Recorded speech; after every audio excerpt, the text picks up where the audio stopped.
रोजाना की मेहनत की अहमियत। अहमद की कहानी सिर्फ पत्थर तोड़ने वाले एक मजदूर की नहीं, बल्कि हर उस शख्स की दास्तान है जो बड़े मकासद के हसूल की जदोजहद में लगा है।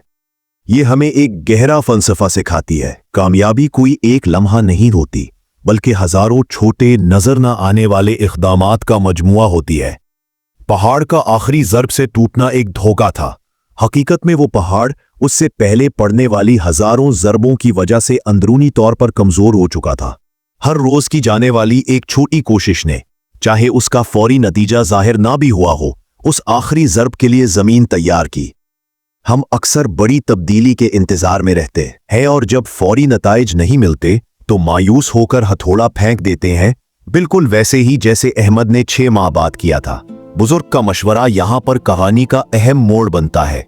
कामयाबी से ऐन पहले दस्तबरदार हो जाना तमाम साबिका मेहनत को रायगा कर देता है।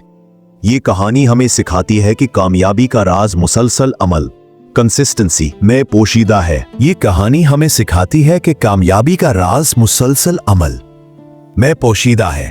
आपकी आज की छोटी कोशिशें रायगा नहीं जा रही, वो आपकी अंदरूनी ताकत को बढ़ा रही हैं, आपकी महारत को निखार रही है और पहाड़ में वो दरारें पैदा कर रही हैं जो एक दिन यकीनी तौर पर कामयाबी के धमाके में तब्दील हो जाएंगी। अगर आप थक जाएं तो रुके नहीं, बस याद रखें कि अगली ज़र्ब ही आपकी आखिरी ज़र्ब साबित हो सकती है।